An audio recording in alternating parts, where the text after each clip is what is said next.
On this episode of Content Sessions, we talked to Cory Chadwick about the Personal Greatness Project. Thanks so much for coming. Thanks for having me. And I didn't screw it up. I'm so happy.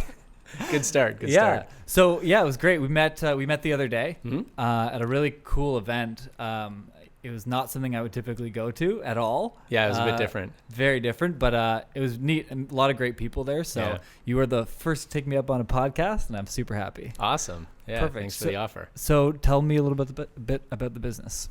Sure. So the Personal Greatness Project started really when my first son was born, and I kind of got smacked in the face with this sense of responsibility, the sense of duty, not just to be a dad. That's always been super important to me, but to try to make the world better for my boys, or my son at the time, now 2 sons, but to actually try to make the world better for them. And how could I do that? And I really felt this huge sense of responsibility to do what I could. I took all of the learnings that I've put together, all of this kind of way of thinking and decision making and getting really cool results and helping other people get results. And I started the Personal Greatness Project because I really believe that the way to help make the world better, the way to move the needle, is to help people realize their real potential. And I think we have so much untapped potential, I really do, but we just don't have the tools, the resources, the community, or the mindset to realize it. But once we have those things, amazing things are really possible. And so I started the Personal Greatness Project, really helping people unleash that potential in themselves to discover who they're capable of being, how to tap into that, and how to show up like that day in and day out. I really believe that deep down we want to realize our potential. We want to live inspired lives. We want to live impactful lives, but we've really never learned how. And instead, it's really easy to fall into a mediocrity trap, I think, because we've only ever learned how to do things one way. So breaking that trap and showing people that you really do have a choice about who you want to be in this world, helping them become those people. And that's really what the Personal Greatness Project is all about. So it's a lot of fun. It's super cool. And the results are really inspiring. Yeah. And would you call it a coaching product? How do you deliver it? You could. Yeah. So a lot of it's been done in workshop form. So workshops that would last, say, either once a week for 10 weeks or over 2 full days, things like that. So they're more of a course. Yeah, except, so yes, a course, but with kind of like a flowing curriculum, if you will. It's not so rigid like you would have in school. It's just there's things we need to cover and a progression of things that we need to do. I do one-on-one mentoring for sure, but that's not the focus of the work. The focus is more in groups and people, like bringing like-minded people together to really find out who they can be and to work on that together. What I'm so excited about right now, and this is the future of the Personal Greatness Project and something that's just very recently launched, is what we call the Mental Gym, the Personal Greatness Project Mental Gym. And it's a way of bringing people together to work on their personal greatness, but not in course format so much with a start and end date, but more of an ongoing process. I believe there's amazing things in personal growth and amazing things in people wanting to find out who they can be and be their best selves, but there's a lot of limitations in it too. One-on-one work is expensive for sure. You're also doing it alone, which is tough. Yeah. If you go to, say, a weekend workshop, which is great, you're there Friday, Saturday, or Saturday, Sunday, and you're all pumped up and you're loving it and you think you can tackle the world, but then the workshop's done or the seminar's over and then it's Monday and then you just kind of crash back down to earth. Yeah. Where's that support? Where's all that pump up? And there's just a lot of these themes that I started noticing in people who, like good people, smart people, like-minded people who genuinely care about how they show up in the world, not being able to take that next step in their lives because the work wasn't that accessible or it wasn't sustainable if it was accessible. And I really started to pay attention to these gaps. And these gaps that I really wanted to help fill for people. And that's why the Mental Gym was built. This also kind of goes back to my personal actual gym experience in physical gyms. I used to work out at just a normal gym like so many people do, working out by myself. I found it very difficult to push myself past a certain point. I found it hard to stay motivated. I would have to really drag my ass to the gym sometimes. And I would do it, but it got stale. You think you're doing things well. You think you've got good form and you're doing things right, but I have this problem. Right? I think we all do, right? You think you're doing it right. No one intentionally goes to the gym and injures themselves or performs at kind of a lower level of where they could be, but you don't know any differently. And I realized it was such a great metaphor for life, that how many of us are kind of going through life thinking we've got good form, but not getting the results we want and actually getting in our own way instead of really helping us be who we want to be and get the results we want to get in life. So a couple of years ago, I switched over from kind of regular gym mode and I joined a CrossFit gym. And I was blown away by how different it was. One, it was so cool to be working out with other people, like in a class where we're supporting each other and cheering each other on. I noticed how my very first day, I thought I'd be so out of place because people have been there for 10 years and I'm getting into that same class as them on my very first day. But intimidating a little. It's definitely intimidating, but that intimidation went away so quickly because I know that maybe CrossFit's got a bad rap in some areas, that it's all like testosterone, macho filled, but the gym that I go to is not like that. Shout out to that gym. Real shout out to that gym. Title Danforth. There It's it is. awesome gym, and it's such a great community they've built there. So everyone's so supportive. It doesn't matter if it's your first day or you've been there for 10 years. Everybody's in it together and cheering each other on, and you are where you are on that journey. And so what's happened is I get to go to the gym for an hour at a time. I get to bust my ass. I get a great sweat on, way better workout than I've ever had. I'm 41 years old, probably in the best shape of my life because it's an environment that's suited to make that happen. Sure, yeah.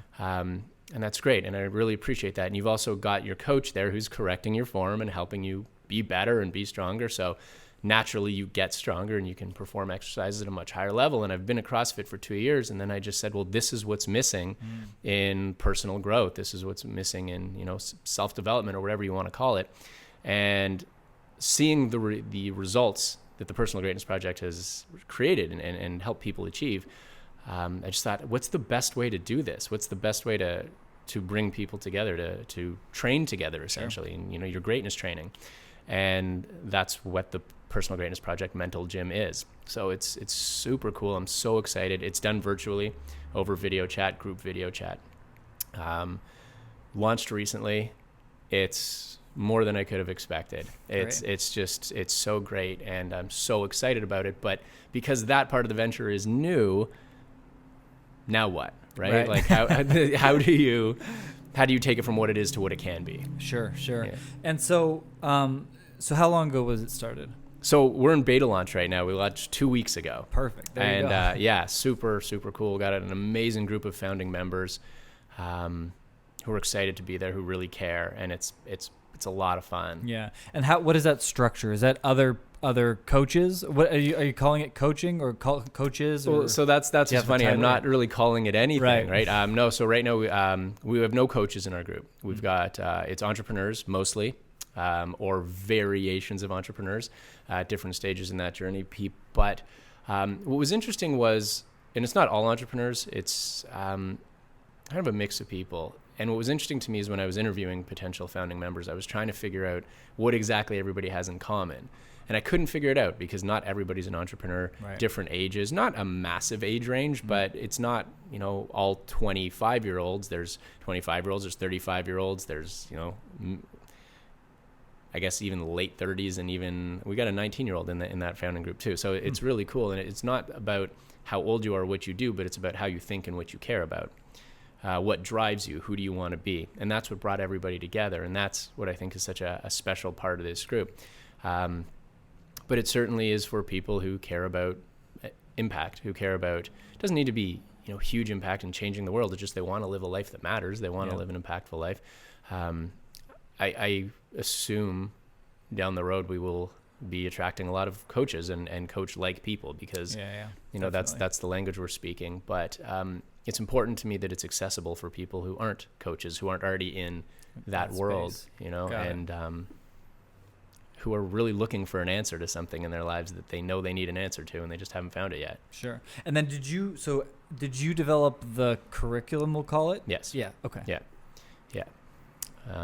Yeah. Just kind of a lifetime of work, if you will, that started for the reasons that it started and just kind of developed and something that I always kind of took for granted until about 4 years ago, a mentor of mine sat me down and kind of said, stop taking this for granted. And I kind of dismissed it. And he just said, you don't think like other people do. Sure. And it's important that you recognize that.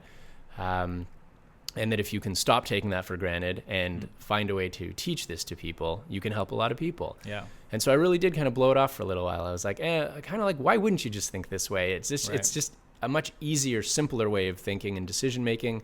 This is how you become happier and healthier and higher performing and go after the things you really want in life. And I guess I just took for granted that this is something I've been really actively working at and creating and designing for years and years and years. But again, once my son was born, I felt this huge sense of responsibility to do something with it. And that's when the Personal Greatness Project was born. Where do you think it came from? You said for years and years and years, but where do you think, was there a catalyst? Do you have a feeling of what that was? Yeah, I mean, there were kind of a few. I think I learned early in life that life wasn't going to be easy. It started when I was quite young. My parents split up for the first time, and then they were together apart through most of my life. And I don't want to pretend that it was some sort of terrible situation. It wasn't, but It just showed you that you can be powerless in life. There's situations that you're not going to have control over, and what are you supposed to do about that? You don't know if you're going to live in one home or two homes. And then when I was 16 years old, I contracted this freak rare brain virus. It was such a weird thing. It took 7 months just to diagnose it. So for 7 months, I was just like out of commission.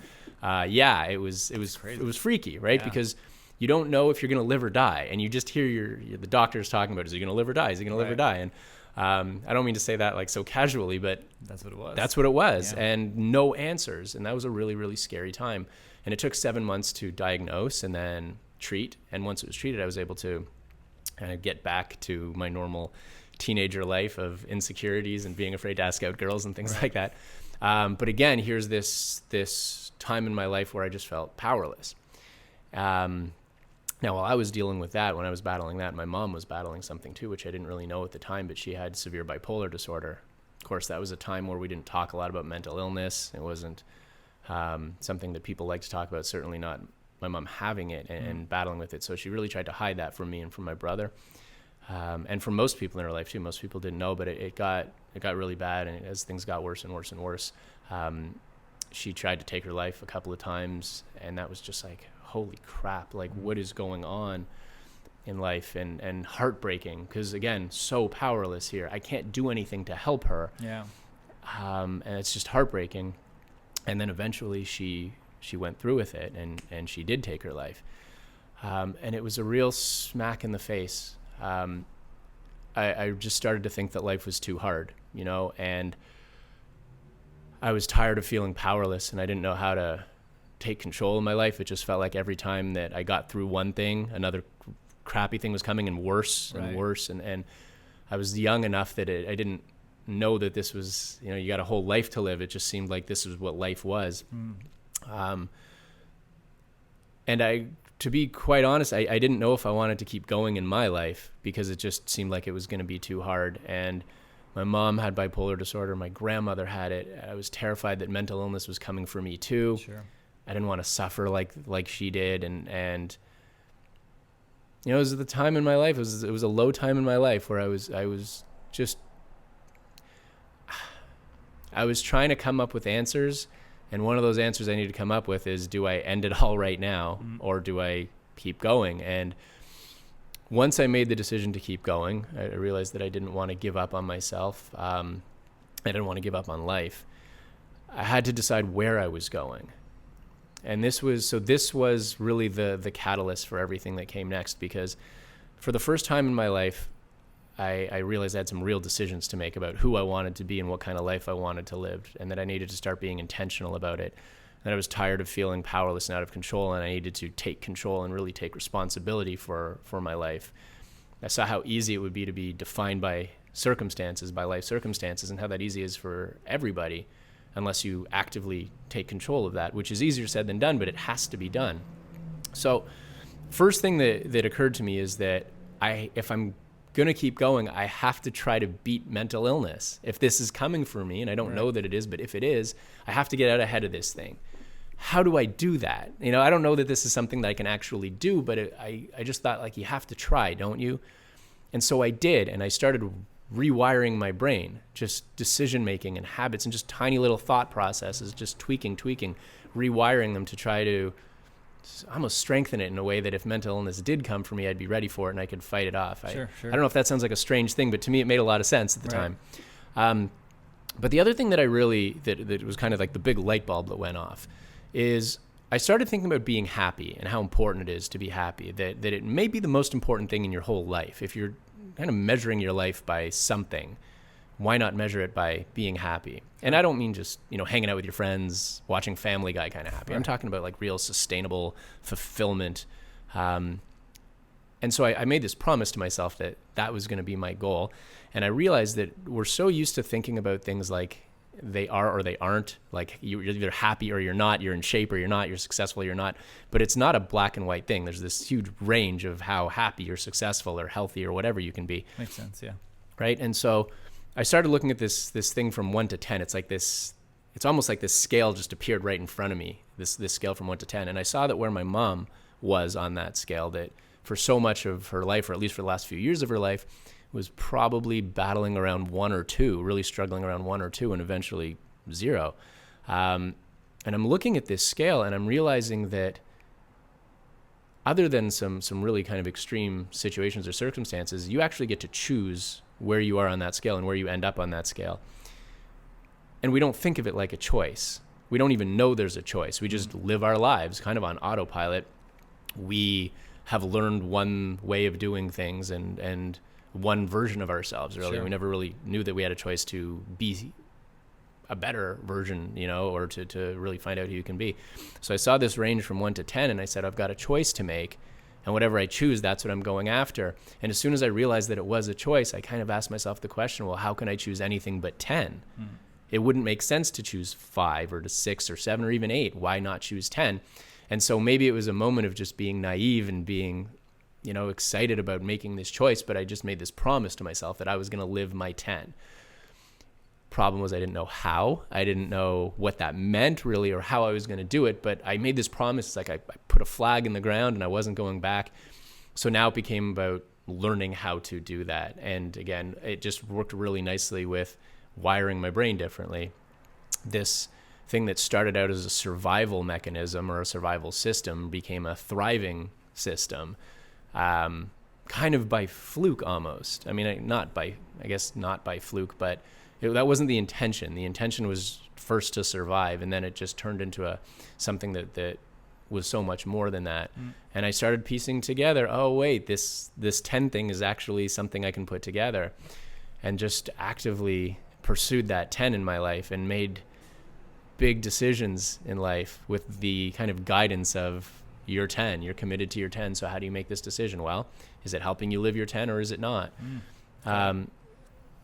It Probably really eliminates a lot of stuff. It eliminated a ton, like things like selling my business at one point, which was a really good business. I built up a nice business and I enjoyed it. I wasn't one of those people who hated their work. I really enjoyed my work. I worked with some great people. I was good at it. But I got to a point where I just felt like I'm not getting a chance to realize my full potential. I didn't really feel like there was purpose in it for me, and that's always been a really important thing.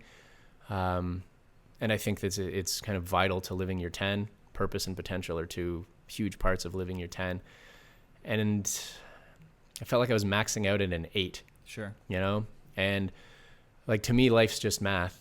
It's very simple if you can break it down into A plus B equals C, except the C that you're solving for is your 10. So I sold my business because I didn't feel like I was going to be able to get my 10 being there.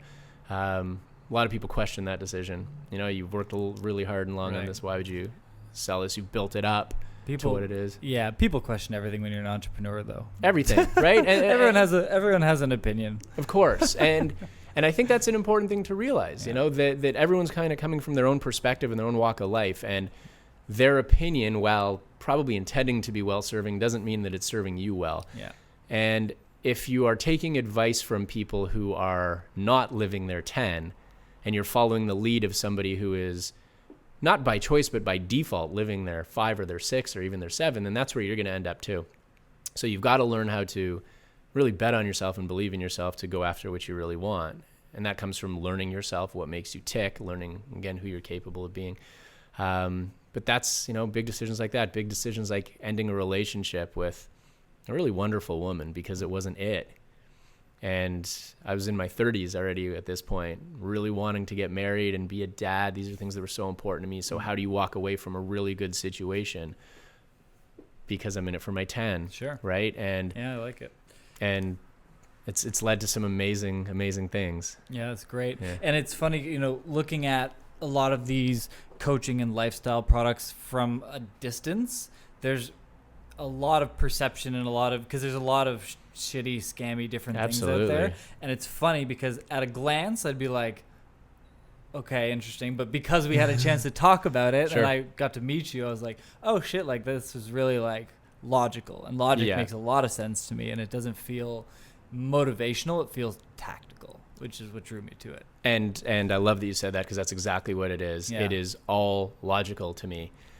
Each one of these decisions is made from logic, and I know that different people come from different places and have different influences, but to me, that's why I say it's math, because it's logical, because it is tactical, because good decision making is such an important part of life. You've got to learn to make your decisions consistent with who you want to be and what you want to achieve in life, and if you don't do that, it's like you're just throwing darts at a wall hoping something sticks. It doesn't make sense. So yeah, I've always been a very logical, analytical thinker. Good at math growing up. Like, that's how my brain works. And so this to me works that way too. But I absolutely appreciate that people, kind of, if you're outside of, say, a coaching community or a personal growth community, how easy it is to look at it with a lot of doubt. I very much understand that. I look at it with a lot of doubt too. I have a lot of skepticism about a lot of people doing certain work or claiming to be able to do certain things. I question a lot of people's motivation. I question a lot of people calling themselves life coaches when they're really not equipped to be life coaches, you know? But I think, as with anything, if you can buy a course to fix the whole thing. Did you know that? You can buy a course to fix the whole thing. I mean, think about how that works, right? I mean, think about that. Yes, you can learn some cool things in a course, and you will, and there's some great courses out there. But you got to get over this idea that if you really want results in your life, that there's some quick fix or magic bullet, that someone's just going to tell you, do it this way, and then you're going to do it that way. And by the way, when's the last time you listened to anybody who told you to just do it this way anyway? It doesn't work, right? And I think what's so different about our approach and about the Personal Greatness Project is that, one, it's not one size fits all. There's no one right answer for everybody. Personal greatness is very much personal. Anybody who tries to think of it as a one size fits all thing, you're just selling yourself short. You're trying to copy someone else's life, and that's never going to live your 10 that way. And because it's personal, it's never about telling you how to think or who to be or what to do. It's about helping you figure that out for you, and then helping you get what you really want. And doing it in a way that just fits with you, with your style. And there's no like hocus pocus. There's no magic bullet. That stuff's crap, quite frankly. And it is. And you can get some quick fixes and some quick gains, but then you crash right back down without that continued support, without that continued guidance, without the ability to keep growing. And I just think that's such a wasted opportunity. And for people who, like, I really feel for people who want to invest in themselves, who want to, improve in life for whatever reason, improve your business, improve your relationships, be a better dad, whatever that is. I have a ton of respect and admiration for that. And I really feel for people who believe in something that isn't worth believing in, but they don't know it. And really, how could they know it? You got some good salespeople out there. And it just makes me sick. Like, it really does, for all those reasons, that there's so many good, well-meaning people out there who want to make changes in their life for all the right reasons, and they're fed a load of crap, And I don't want to make it sound like that's the whole industry, because it's not at all. There are some wonderful people out there, and wonderful coaches and wonderful mentors and wonderful courses. But I just really think it's important to find something that's right for you. Yep, absolutely. Makes sense. So launch is super recently. Sure. And so kind of let's start with this. Where do you want this thing to go? What's your vision for the thing? Is it, I want to scale my ability to impact? I want to scale the coaches and the resources to help get out to more people? Like, how do you envision it? Yeah. So do you want me to start bigger vision and work backwards, or go the other way? Either one. So big vision, this is very much scaled. This is in the hands of anybody who wants it in their hands.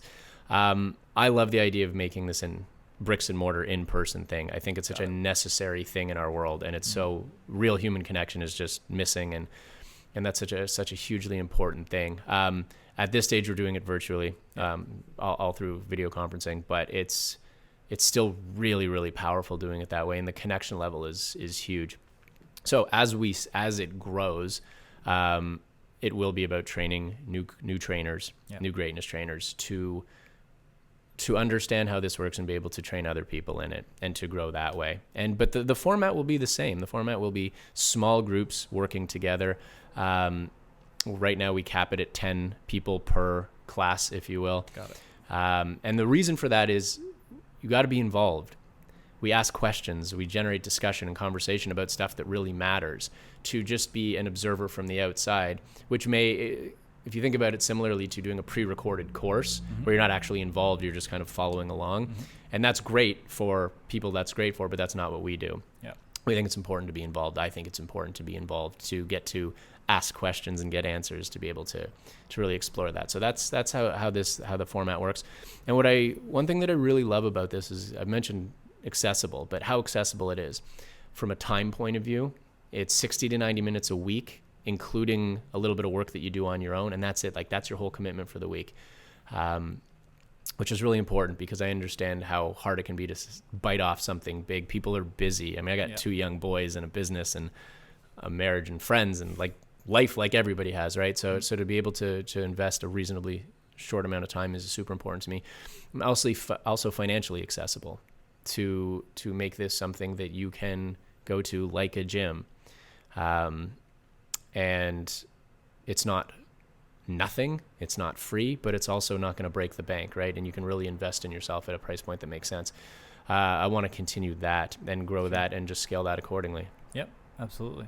And so right now, what are you guys doing from a marketing perspective, from a content development perspective? How are you actively kind of growing it right now? So as I mentioned, this is, beta launch group of founding members, which is really cool. Now this is a curated group, people who I believed would be a really good fit for this. So I reached out to people. It was an invitation group. And people, again, like I said, from somewhat different walks of life, but are all driven by something similar, who all care about being a part of something bigger than themselves, a part of something that matters, and believing in something that matters, which I just think is, who's not looking for that? I'm sure looking for that.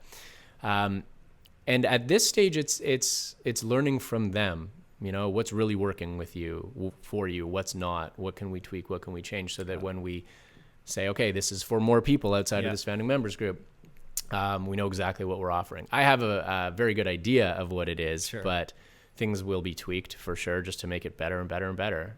Quite frankly, I assume we'll always be tweaking, and I hope we'll always be tweaking. That's but yeah, so for right now, it's been very grassroots, having real life conversations with people and letting them know what it's about. People who have been interested in the work, people who've already been a part of the Personal Greatness Project and now living their own Personal Greatness Project. Letting them know what's going on and what we're up to. And then slowly that circle gets bigger and bigger and bigger. But it's important to connect with like-minded people. It's important to connect with kind of people like us, because we want to attract people like us. And I use that term broadly because there's not a very narrow definition of it. It is a broad term, but you have to care about who you want to be, right? You have to care about wanting to be better and being happier and being healthier and being a higher performer. If these things don't matter to you, then this isn't going to speak to you. Right. Same way that if, being physically fit doesn't speak to you, a regular gym's not going to speak to you. So, finding a way to connect with those people, there's the big challenge, because everybody who's a part of this so far has essentially been saying, this is exactly what I always wanted. And the Personal Greatness Project was built because this is what I always wish I had. Right. At so many different stages in my life, I wish I had exactly this. And then I thought, well, I can't be the only one, can I? And lo and behold, not the only one. Big surprise. So finding those other people who this is what they want, and this will be so huge for them in their lives. But they don't know it exists. Got it. So a couple things I was thinking about. I think one of the fundamental pieces, especially at the early stage, would probably be having something to do with a referral. Like, you probably know somebody else, have them come and at least kind of start the application process or start the vetting process or whatever that looks like. I know of several organizations that's their entire marketing It's it, right? It's like, if you know a couple people that this would benefit, that have a similar mindset or hold similar values to you, you can either nominate them through introducing or give us their information, and we'll reach out to them and saying, hey, this person reached out, and then putting them through whatever pieces of content required to get them to the, I don't know if it's like an actual application form or this or whatever it looks like, right? A video interview or however you want to that's structure how we've been doing a video interview. Yeah, that makes a lot of sense. Yeah, the application form is a little tricky because when you're left with time to write whatever you want, it's like you're gonna probably, it's like you know what I mean? You're gonna pick the thing that sounds the best. For Whereas sure. if you're on the spot, you gotta like. Yeah, and I think it's important to have real conversations about it, right? Like, what are you about? You ask us questions, ask me questions. What are we about? That's really important. Yeah.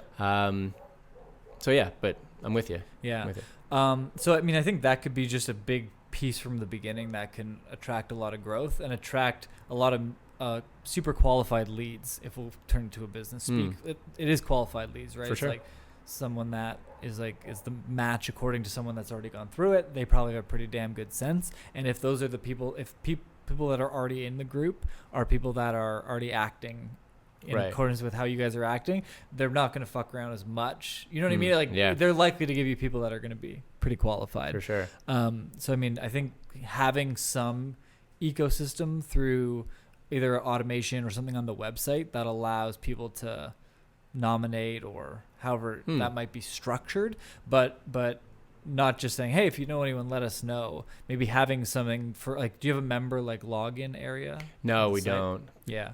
And so maybe it just ends up being a piece on your page or a piece that goes out in your email correspondence to the existing members, right? Like even something in your email footer that could be super effective. Do you know anyone else that would be a great fit for the Personal Greatness Project? Submit them through here or however you would structure it. But if you're putting out regular content to the people that are already members, that's a great way to do it. I know, like in my email signature, I have my latest episode of the podcast. So it's like a YouTube thing where it sits underneath my signature. And so even new people I'm emailing are like, what the hell is this video? Right. And it gives me opportunity to showcase content of mine. So maybe putting it in the footer or some of the content that goes out to his existing members would be good. Cool. Yeah.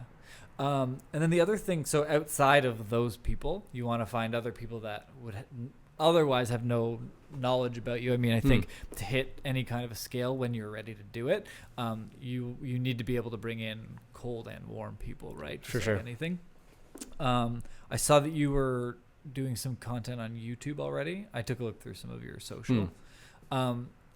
So one thing that I recommend, and the listeners will hate me because I recommend this to everybody, it's just so damn good, you got to do it, is if you've got a piece of content that talks about, I don't like it to be a promo video. I like it to be a real piece of content where it's like teaching something or walking through a mindset exercise or talking about strategy, where it's like really tactical, up to 10 minutes long-ish, whatever. Finding the terms that people are searching online that video result would make sense for. Okay. How do I improve this? There's all kinds, and you can go, so if you get Google AdWords, which is Google's ad platform, it has what's called a keyword planner, and you can put in a keyword and it'll give you recommendations. And even if on Google you search for like, how to improve mindset or how to improve something, you know what I mean? That type of thing.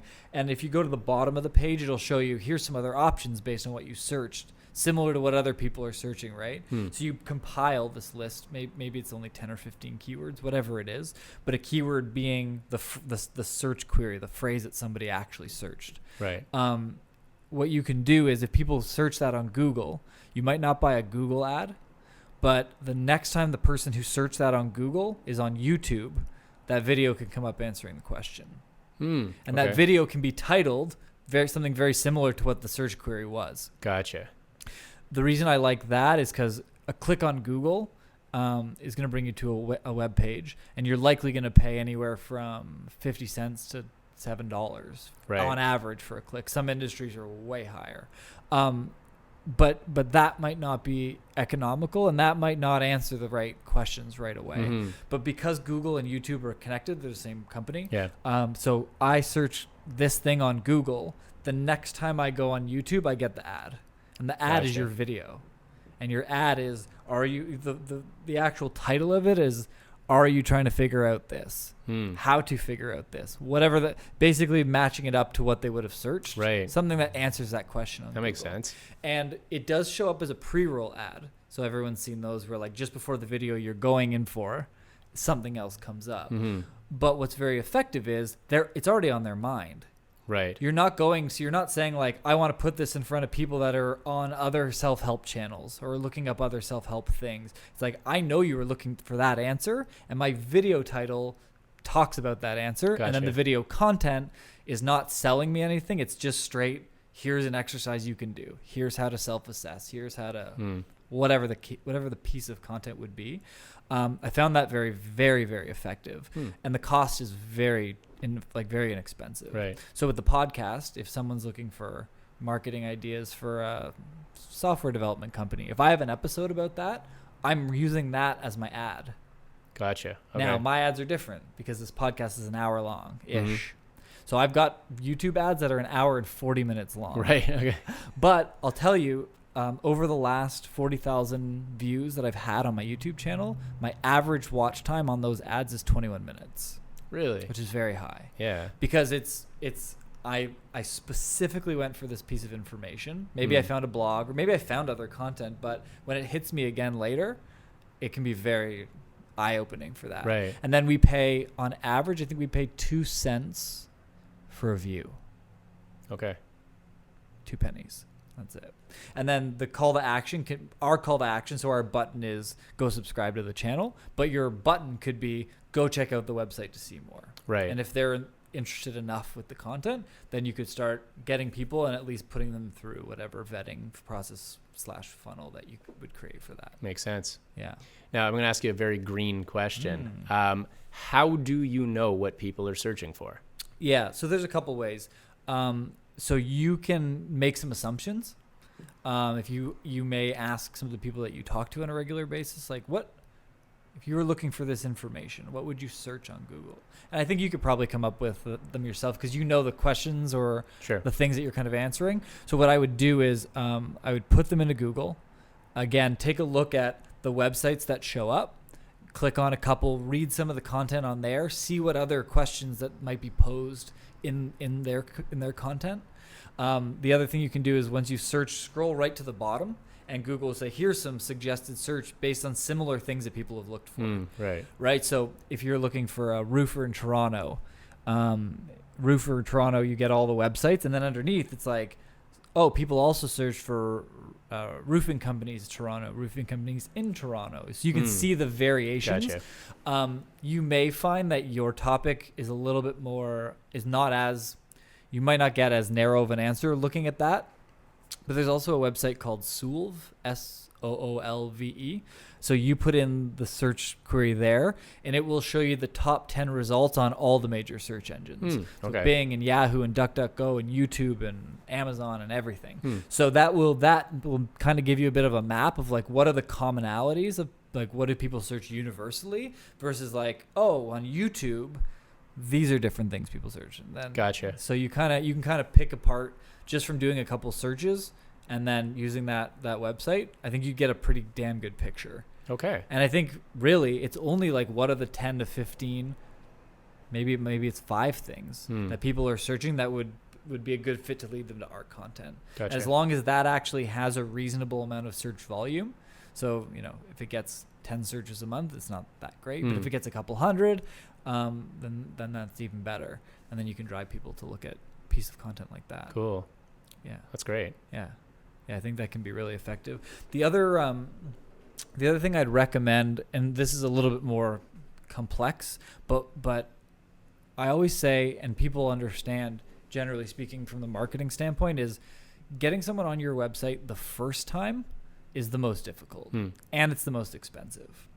So once they've done that, they found it for a reason, right? It was either you sent them there, they knew the URL, they searched for something on Google and your website showed up, which will take a while to rank yourself. It doesn't just happen overnight. Or you created an ad a YouTube ad or whatever ad, and they've come to your website. So those are the 4 channels, right? Referred, paid, and organic, or they came directly there. But if somebody comes on the site, it's very easy to get distracted. It's very easy even if you're shopping for something, think about the last time you were online, right? Did you have enough time to sit through that purchase? Did you have enough time to sift through a couple different websites? Did I get lost? Did I have to deal with some screaming baby who, you know what I mean? Yeah. It's very easy to start a process and then disconnect from it because something came up. Gotcha. I was at work, my boss was walking by, I had to hide my computer, whatever, right? And so I think it's really important to think about remarketing right from the get-go. So to kind of frame it up, just, I don't know what your knowledge level is on it, but not much. Right. So all it is basically is saying, if somebody took a certain action that I have control over, then I want another piece of content to hit their web browser. So the example is this.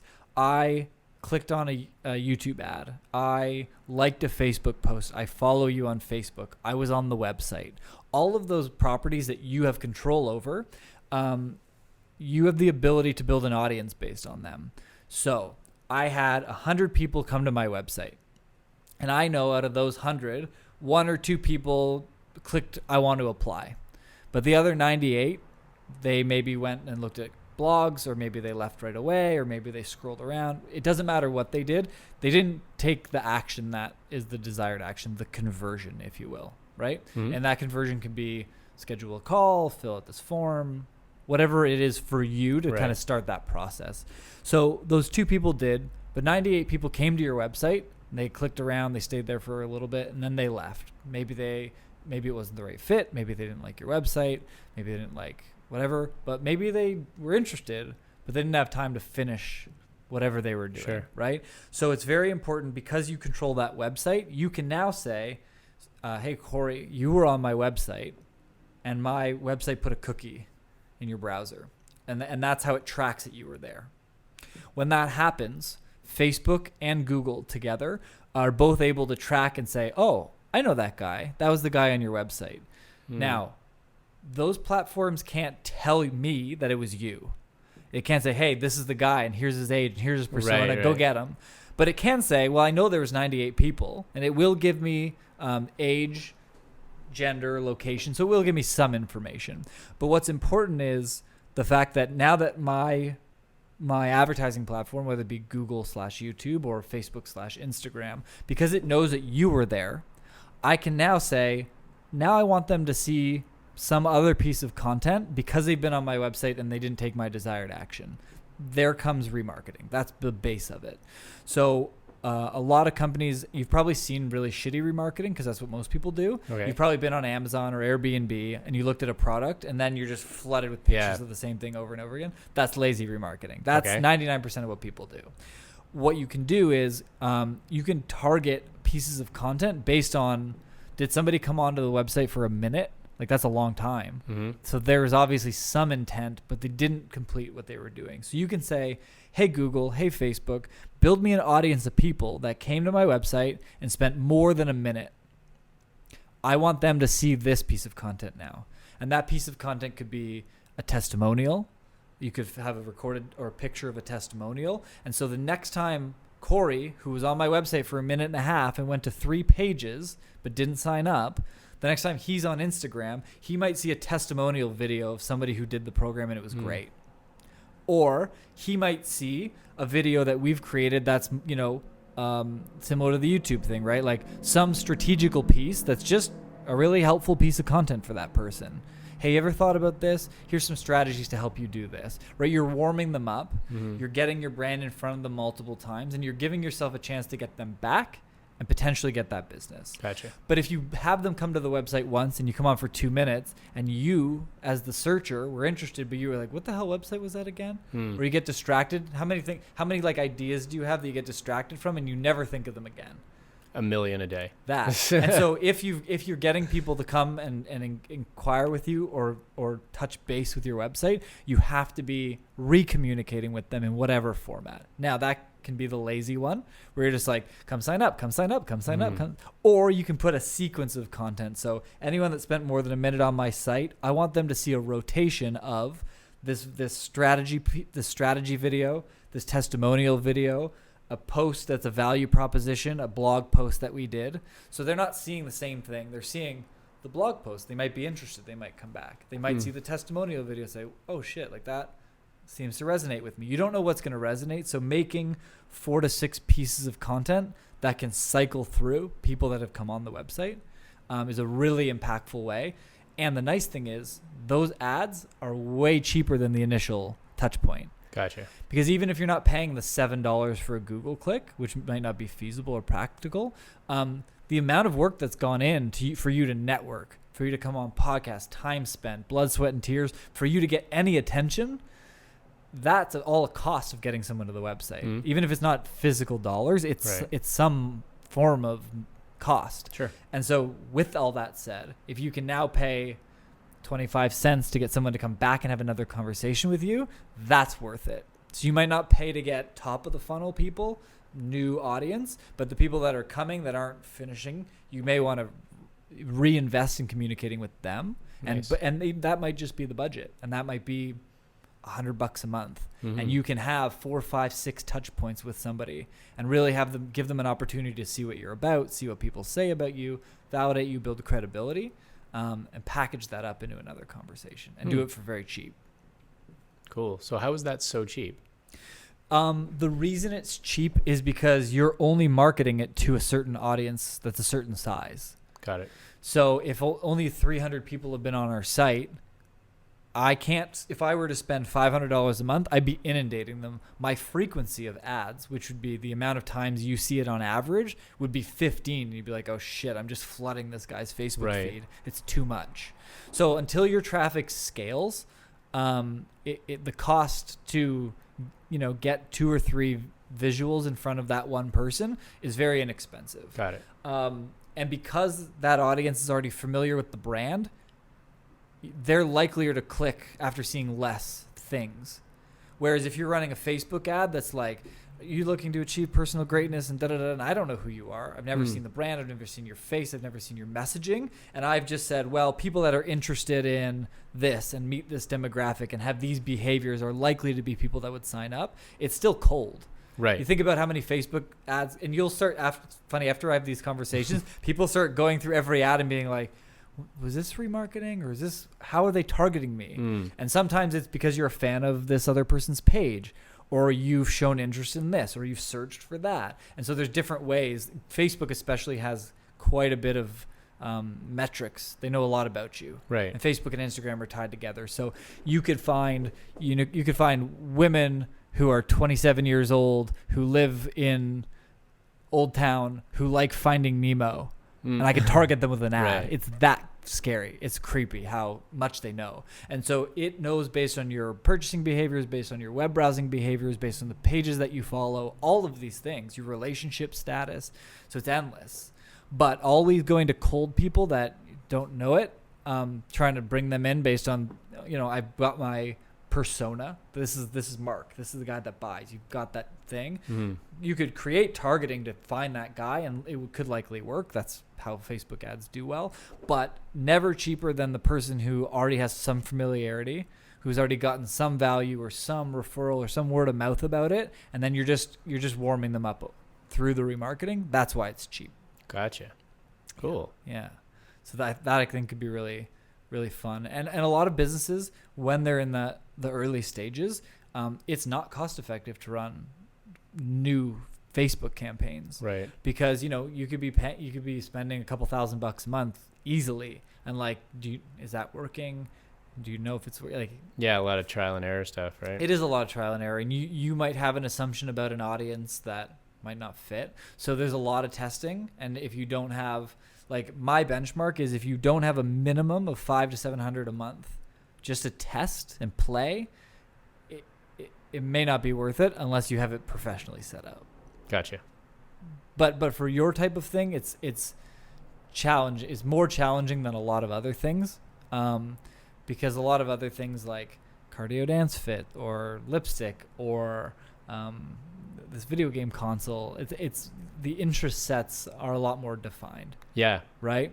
Where it's a personality type. It's an itch someone's trying to scratch that Facebook might not be able to identify. Mm-hmm. So I think using the remarketing side at the beginning is probably more effective. But I think it'd be very powerful, and it would be silly to leave it on the table. I think it's leaving money on the table if you're not doing it. I think everybody should be doing it, even if it's only to the organic people that they get coming through the door. Right. So that makes sense. Yeah. Yeah, that's really cool. And I like what you said there about being able to target certain people, because I do feel like it is guessing. Yeah. Especially for what's going on here. It's tough to say you're, like you said, like 27-year-old woman who likes Finding Nemo. It's like, I don't know. Right. And it's become really clear that those specific markers are very different for people who are coming through the door and people who want to be a part of this. But the thing that's the same about them is the same. Right. It's just that's not a demographic metric necessarily. Exactly. So cool. Thank you. Yeah, absolutely. Nice. And then I think the best way to get out to new people, so if we're not building a funnel to get them in, but I think being very active and creating a lot of value-driven content is the number one answer. It's the same answer. Like, to me, that's all marketing is. And, you know, I'm actually working on an online summit, and one of the things I'm saying to every speaker is, look, I'm sure you've done speaking engagements before. I'm sure you've done webinars before. You're all veteran speakers. But my rule is this. You can have an offer. Like, there's an automated thing where it's like, oh, if you want to buy coaching or get this lead magnet, it comes after the video. But for the video itself, for the piece of content I need you to make for this thing, there's no sales and there's no self-promotion unless it helps validate what you're talking about.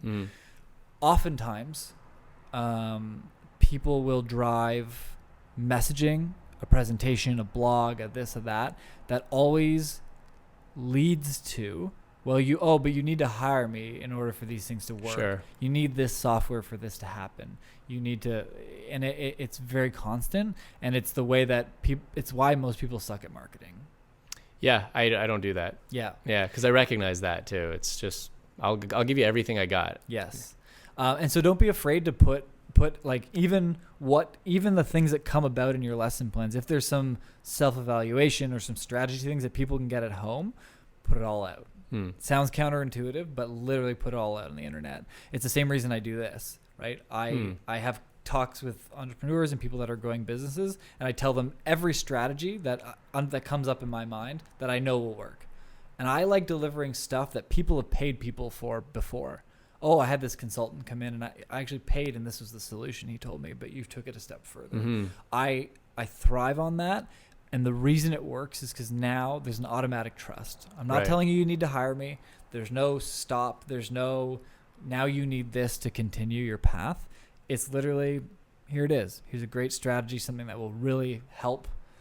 Even if it's not a tactical thing, even if it's like, you need to have this mindset when you get to this part to make this thing work, whatever the case may be. For me, it's putting that out, because then the people who want to take it to the next level are happy to come and do that thing, or pay you or get whatever it is, versus converting the people that were 70% there that you sold at the end of the conversation. Just let them come, but put out as much as you can, even if it feels like, ooh, but this is like our proprietary, like this is our once you're in and paying, this is the strategies. Like, it doesn't matter, because what you bring is your knowledge and the group and the support and the whatever. So any piece of content individually you put out will take people to a certain degree, but they're not going to be able to replicate it and take it away, and they'll never need you. And even if they can, great, because they probably weren't going to pay you anyway. Right. But if they love you and now they become, here's the thing, what I've found is even the people that don't come back and need anything from us, who like, shit, I deployed this myself and it was amazing, they have a friend. They have a buddy who doesn't understand it, doesn't know. Oh, you know, that Mike guy, that Cory guy, they gave me this framework and it was amazing and it helped. Go talk to him. And you'd be amazed how like those word of mouth and the referrals come in on the back of just give it all away. Right. So I would really think about how to do that, whether it be for YouTube or Instagram TV or all of them. I think it should be all of them, where people can discover it and they can take something big away from what you would be teaching them in a paid system, and then let them take that in and be like, holy shit, this is great. Because those people will come back and they'll be happier to pay for it if they feel they need it. Yeah, that makes sense. Question about that. How do you compete with all the noise? Because there's just so much noise and everybody's doing content marketing, and everybody, especially in certain industries, are just like, you're just hammered with it. And so I barely go on Facebook for that reason. I'm just tired of seeing it all. And I respect that people don't want it in their face all the time. And when it's so easy to just scroll through something and skip it. So, and that's because there's so much noise. So how do you beat that, I guess, is the question. So there's two answers. The first part is there's a perception issue. And I had the same thing until it was pointed out to me. It was maybe like 16 months ago. I was like, man, I just want to give up on this thing because there's so many people, everyone's doing this so well. And then I spent time on someone else's Instagram, and I spent an hour scrolling through, and I didn't see one piece of content pertaining to anything fucking similar to I did. Not at all. So what happens is, when you fall into certain Facebook groups, certain circles of people, certain websites, certain content that you consume on YouTube, it starts to give you what it thinks you want to see. And what you might be doing is sussing out competitors or seeing what other people are doing. And then it's like, oh, this is what you want. Look at all these other people doing it. And you're like, holy shit, it's so saturated and I'm never going to break through. But the average person who is not seeking that out actively or going on other websites or looking at courses online and all that stuff, they don't see shit. Right. They don't see any of it. Got it. So you're seeing it because Facebook's like, this is all they want to see, because it's what you're doing in your browsing and your search behavior, but most people don't see it. So that's one thing that I didn't know until recently. And I was like, man, like really on someone else, like I've done it. Like I've gone on my mom's, I've gone on other people's Facebooks, and I'm like, this is very different than what I see all the time. Like it's a different world because Facebook's putting you in a world that it thinks based on your history that you want to see. So there's not as much saturation as you think. Okay. Number one. The other thing that was very freeing for me is understanding that I don't need earth-changing scale right now. And I might never. I might get to X and I might be happy. Because I kind of know where it wants to go, but I think most people are shit at content marketing, and the other thing is that people try and get the sale fast. Even if the first piece was nice, they usually move really, really, really, really fast towards it. So I don't put out any sales content.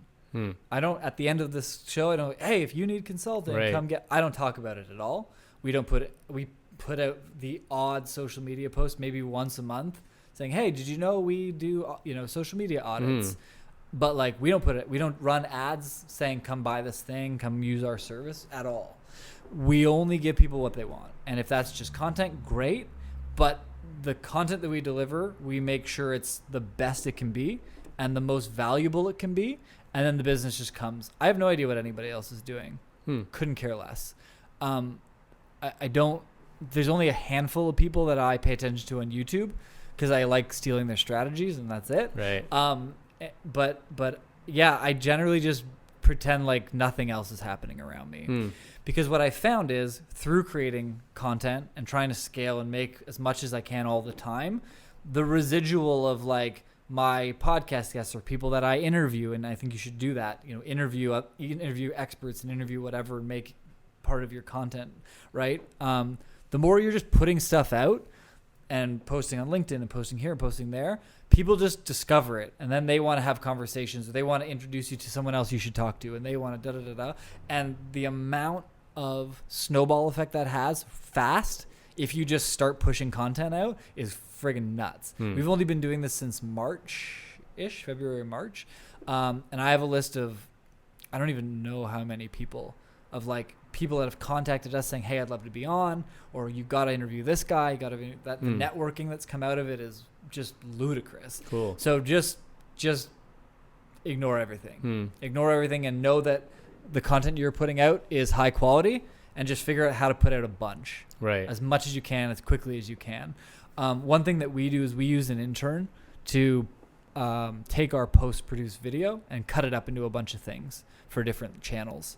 And what we did is we gave them a framework for that. Like, we need 2 posts for Instagram. So this is the size. These are the styles that we like, the visuals that we like that other people are doing. So use the content and make this, and make Instagram stories, and make LinkedIn posts, and make this and make that. So they have a map of the 20 or 15 or 20 pieces of content that I want from every episode.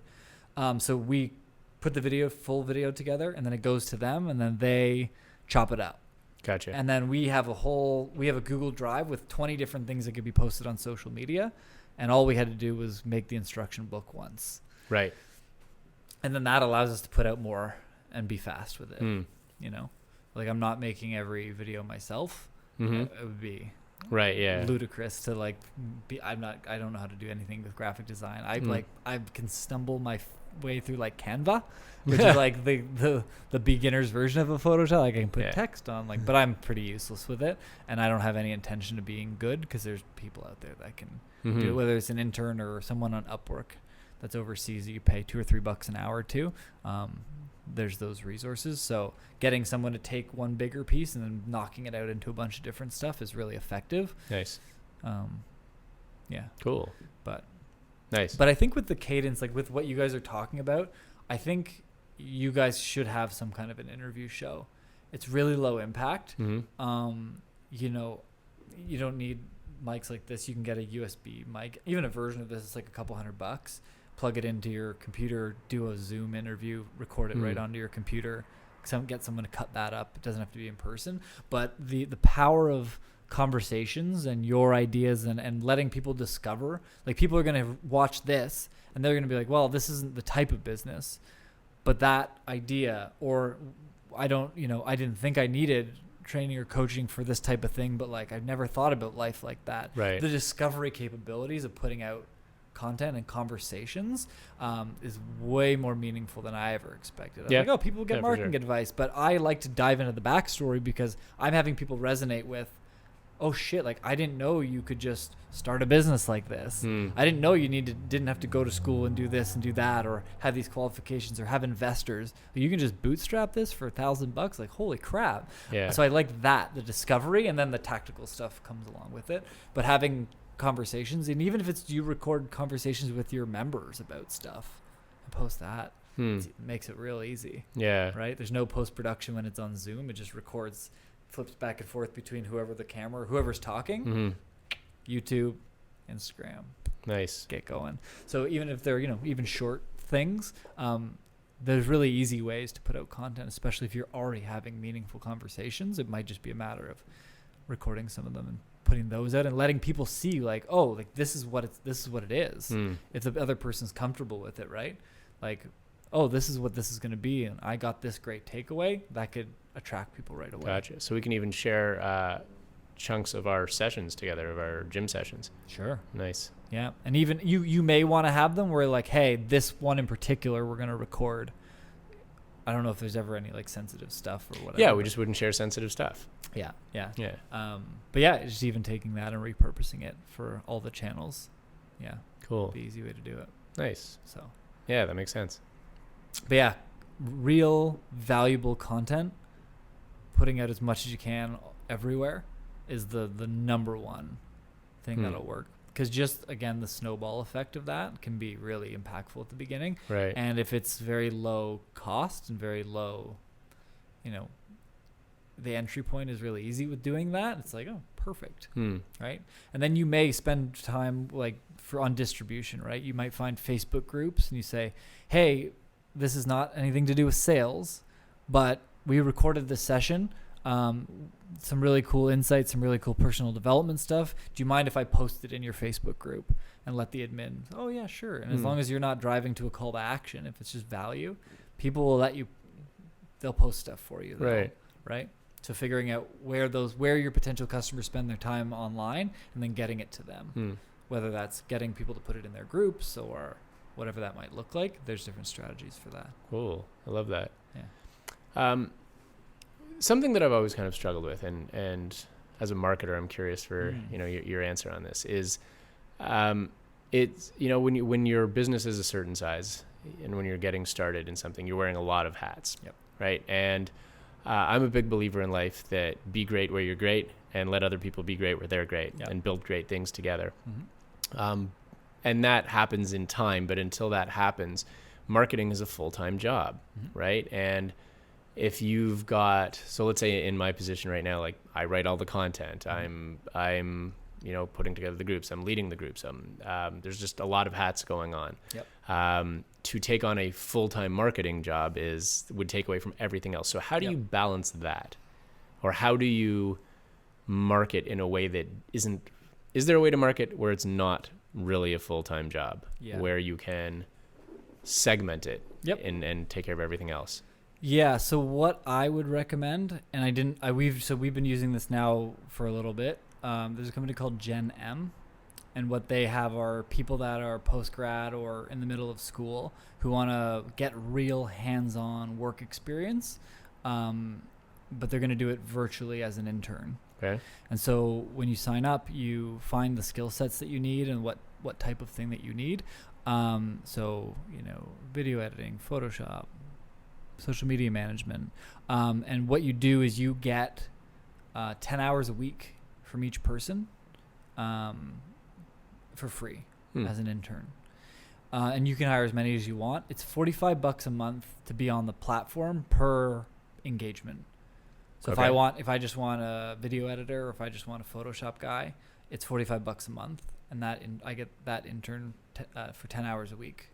Gotcha. So if you build the system of like, hey, video person, this is exactly what I need from the content I'm recording. I'm going to give it to you to cut.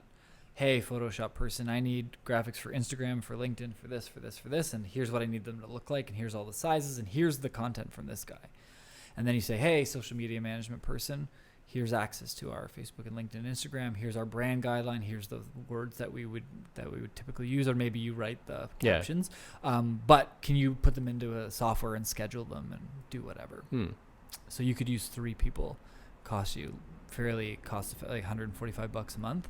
And as long as you put the right systems in place for them, it could be really effective. Or using like an Upwork or something where it's like you're paying somebody overseas, $3, $5, $6, $7, $8, $9 an hour with like really affordable labor, and giving them that path to follow as well. Right. So I think if you have the picture of what it is and then give them really clear guidelines, you could have that being done for you pretty cost effectively. Cool. Yeah. Yeah, that makes sense. That's great. That's how I would do it. We use Slack as a kind of communication, and then Google Drive for all of our shared docs. And we have basically a folder. So this episode, for example, will have a folder called the Personal Greatness Project, and then inside it'll say photos, graphics, audio.